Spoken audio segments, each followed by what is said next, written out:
menceritakan beberapa penyebab masalah yang terjadi di sekolah kami dan rata-rata hampir sama Ibu. Betul. Iya.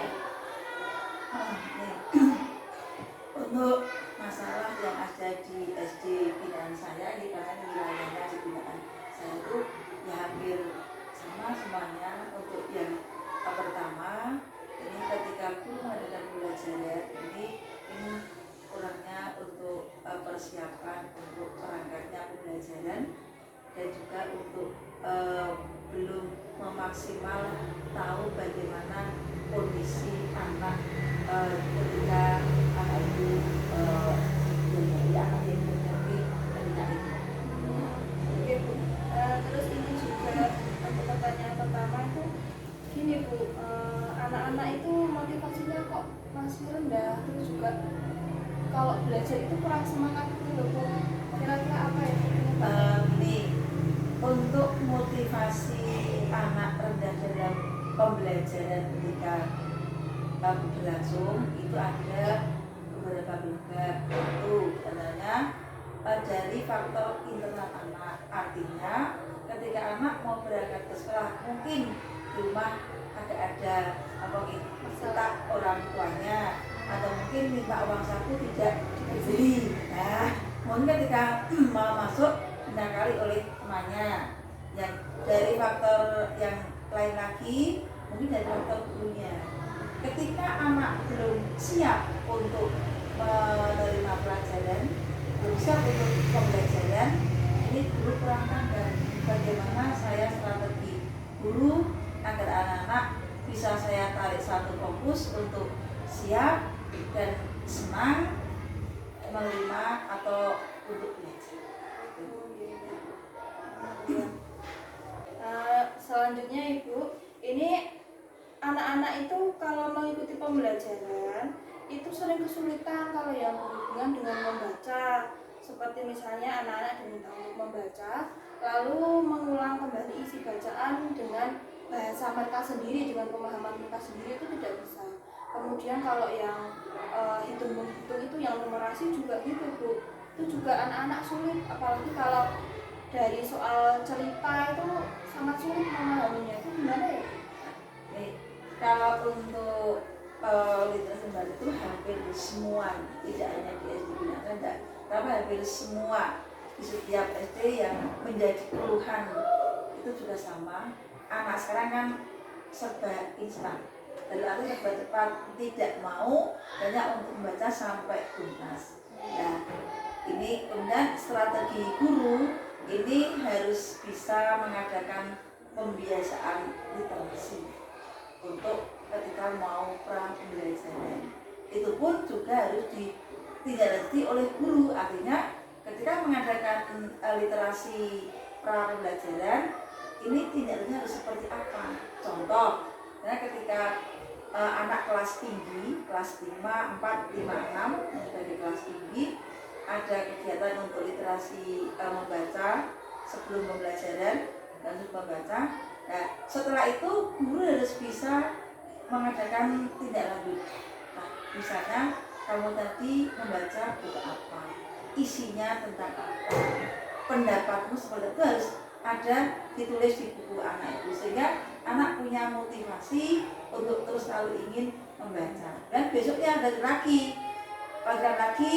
Nah, nanti di akhir kegiatan literasi itu anak diharapkan bisa membuat satu sinopsis dari hasil literasi. Dan ini juga merupakan tindak lanjut guru yang terus menerus, tidak boleh hanya saatnya kamu baca seperti itu, tidak. Karena kebanyakan guru juga demikian, memberikan tugas literasi tapi tidak ada tindak lanjut, sehingga mungkin anak jenuh dan berhenti. Dia ngapain saya harus membaca kalau tadi tidak ada dari buku, tidak ada istilahnya ribet. Nah, karena ribet sekecil apapun itu betul-betul manfaat untuk murid. Misalnya, oh bagus sekali kamu sudah tahu isinya seperti ini. Dan ketika di akhir membaca, oh diartikan ini yang paling bagus ini, meskipun hanya acunan jempol atau pensil sebagai ribet, itu juga mempengaruhi untuk anak termotivasi untuk mau terus untuk belajar. seperti itu. Mungkin ini salah satu cara untuk meningkatkan literasi membaca untuk anak-anak kita.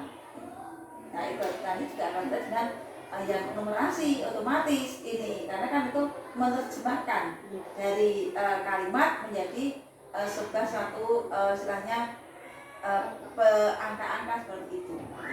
Ini strategi guru, pandai-pandainya guru membuat satu langkah, suatu strategi dan bagaimana anak saya ini agar giat dan termotivasi untuk membaca yang hanya menjadi satu perguruan. Terus kalau misalnya dia tadi memang ada hubungannya literasi dan numerasi. Kalau di kelas saya itu misalnya ada soal cerita ibu membeli jeruk 50, kemudian membeli lagi 25 lah. Untuk kan itu anak-anak membeli lagi itu harus dikurang, harus dibagi, harus dikali atau harus ditambah, itu kan belum jelas itu loh Bu. Bagaimana strateginya untuk anak bisa memahami ini harus dijumlahkan, harus dikurangkan gitu. Nih, untuk mengamalkan anak ke suatu permasalahan itu berarti guru harus pandai membuat misalnya peraga dengan gerakan, mungkin dengan benda itu mungkin ya.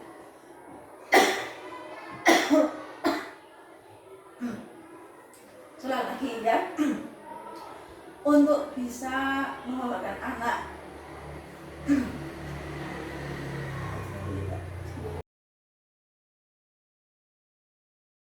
untuk memahamkan anak dari satu kalimat bahasa menjadi angka itu butuh strategi juga, butuh kecerdikan guru.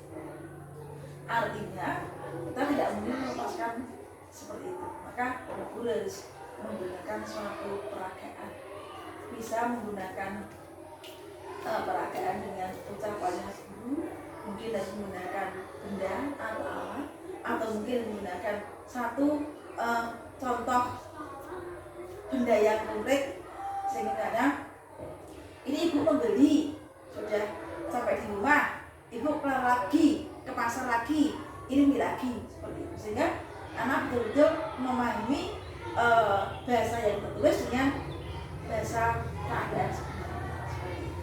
Ini kecerdikan guru dan juga kepandaian guru untuk bisa memotivasi anak agar bisa untuk memahami dari bahasa menjadi sebuah angka.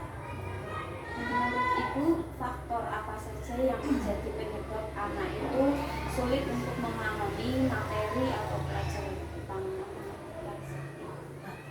Yang menjadi penyebab diantaranya dari internal anak, anak kurang telaten.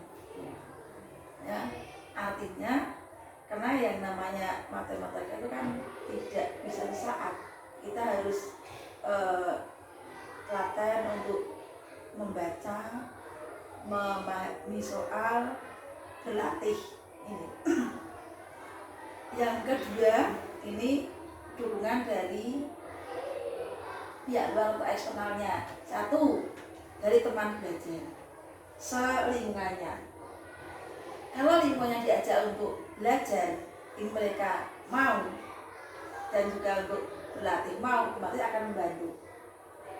Dan dari pihak orang tua, ketika anak tanya ke orang tua, ya, Bu, saya mengerjakan seperti ini, betul atau tidak ini? Kalau ibunya tidak respon, dia, kamu bagaimana sudah dengan guru bagaimana? Itu juga anak akan melemahkan semangat anak. Dan ketika dari guru juga bisa. Nah, ketika anak mengerjakan soal itu yang mungkin lain dengan gurunya menerangkan, ya, kemudian anak itu tanya ke guru, Bu, saya mengerjakannya seperti ini, tapi hasilnya kok sama. Gurunya langsung istilahnya tidak motivasi, tidak memberikan reward, tapi malah angkat. Loh, kok kamu tidak sama dengan guru? Gimana? Itu juga akan mematahkan semangat anak. Ya, maka guru harus pandai untuk melihat bagaimana anak didik saya agar mulai istilahnya senang untuk berlatih dan besok berlatih lagi sampai dia akhirnya menjadi suatu telaten untuk mengerjakan soal. Karena untuk anak-anak sekarang itu yang dicari yaitu instan. Saya tidak mau langkahnya banyak orang mau pergi ke satu bulan, saya tidak mau harus itu dalam sini kemudian juga mungkin sangat berat. Kita bisa ambil yang cara cepat.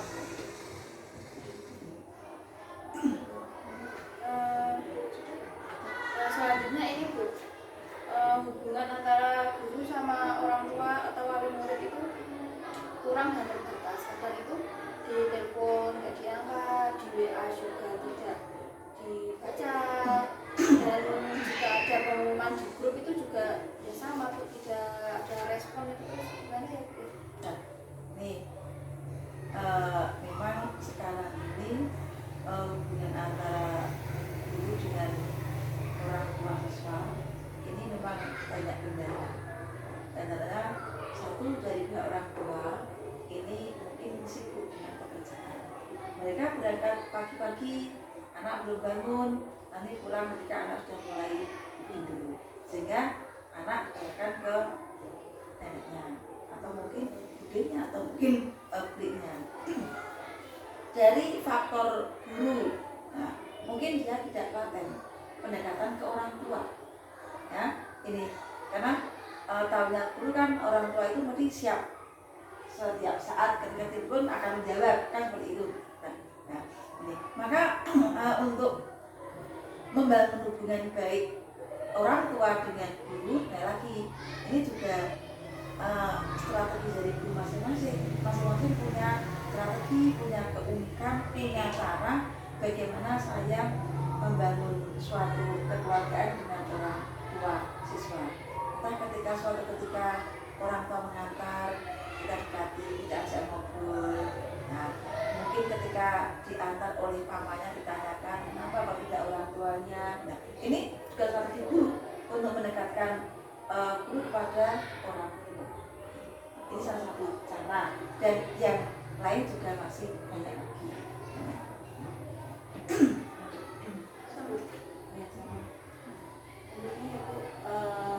Ada guru yang belum maksimal dalam proses strategi melakukan proses strategi pembelajaran itu, dan sering sekali di sekolah-sekolah itu biasanya. Kalau guru yang tadi saya katakan awal ya, ini kenapa kok mereka tidak berhasil, itu karena mungkin guru tidak siap atau kurang bekal dalam pembelajarannya, perangkat pembelajarannya. Nah, tidak hanya siswa, guru pun juga perlu literasi. Artinya kalau siswa literasinya untuk masalah dengan materi pembelajaran, kalau guru literasinya dengan bagaimana saya harus menjadi seorang guru yang mungkin dirindukan oleh anak ketika saya ada di hadapan anak-anak. Sehingga guru harus selalu terus mengasah kemampuannya untuk bagaimana saya harus mengajar menghadapi anak yang berbagai macam karakter agar bisa berhasil, menghadapi anak yang sulit untuk menerima pelajaran karena mungkin kemampuan secara intelektualnya juga harus berhasil.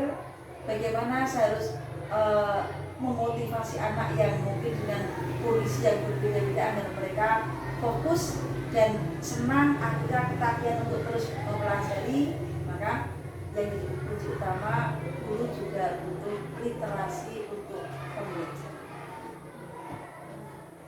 Selanjutnya ini Bu, tentang kurangnya pemahaman guru dalam menyusun dan melakukan pembelajaran yang berbasis kelas. Nah, ini sekarang ini kita harus membuka diri. Artinya kita harus mau untuk belajar dan menerima dari istilahnya praktek baik orang tua. Karena sekarang ini meskipun kita tergolong, saya katakan banyak orang Bu A ini pandai, Bu A ini cerdas, Bu A ini pintar sekali. Tapi kalau kita tidak mau membuka diri, tidak mau belajar dengan orang lain, tidak mau menerima ilmu dari orang lain, ilmunya tidak akan berkembang dan kita tidak akan tahu kekurangan kita. Maka salah satu langkah kita harus tanya kepada teman sejawat atau mungkin kepada kepala sekolah, mungkin kepada pengawas yang mungkin tahu dengan yang namanya ranahnya untuk pembelajaran itu yang seperti apa. Kemudian kalau pas sekolah harus tahu dan juga pernah tahu rambu-rambu pembelajaran itu yang seperti apa. Sehingga ketika guru melaksanakan pembelajaran yang dikatakan kepala sekolah ngawas itu tahu rambu-rambunya. Oh seperti ini. Berarti kalau ini guru mengatakan saya akan mengadakan pembelajaran tapi ketika di langkah-langkah strateginya dia dengan rambu-rambu hanya berapa persen, oh berarti guru itu belum mampu. Maka perlu adanya pendampingan, perlu adanya untuk berbagi pengalaman, perlu adanya lagi guru untuk mencoba belajar lagi, mencoba praktik lagi dengan pembelajaran yang bagus.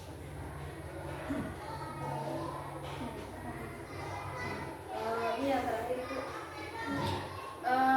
tentang guru itu yang masih belum optimal memanfaatkan TIK dalam pembelajaran karena kan masih harus terus menyesuaikan dengan karakteristik anak.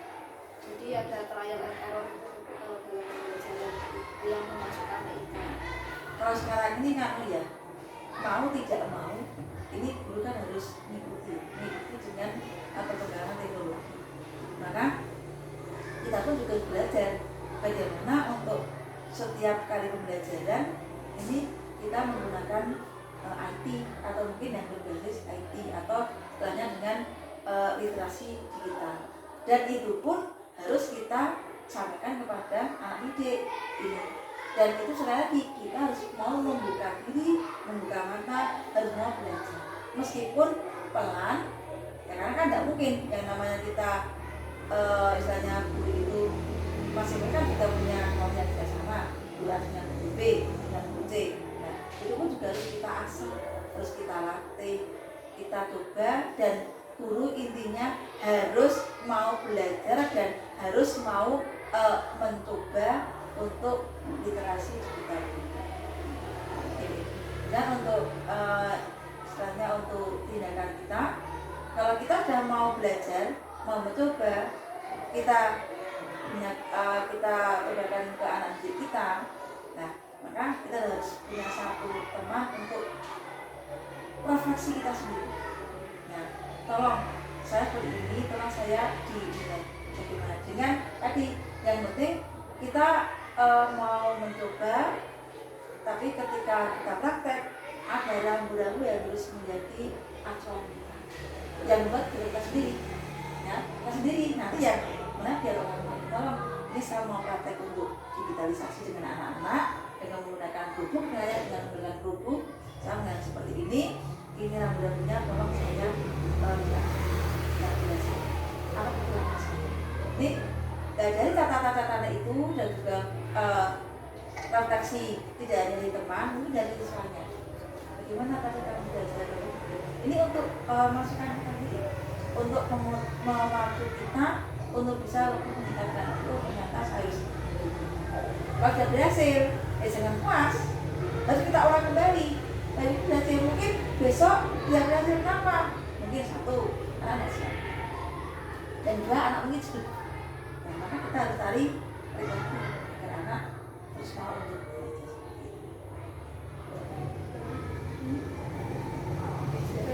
Terima kasih ya Bu untuk waktunya. Ya, sama-sama. Semoga wawancara ini juga bermanfaat bagi kami, kita semua, dan juga bisa untuk jadi koreksi dan refleksi kami untuk pembelajaran saat ini. Sama-sama. Ini hanya sekedar berbagi ilmu ya, dan berbagi pengalaman yang di lapangan begitu. Lah, penjenengan semuanya mungkin bisa mempraktekkan untuk bagaimana toh saya ketika melaksanakan seperti ini sebagai untuk penjenengan. Dan itu perlu dicobakan dan perlu juga untuk diulang kembali, dan semoga sukses untuk kita semuanya. Amin. Makasih, Bu. Oke, sama-sama.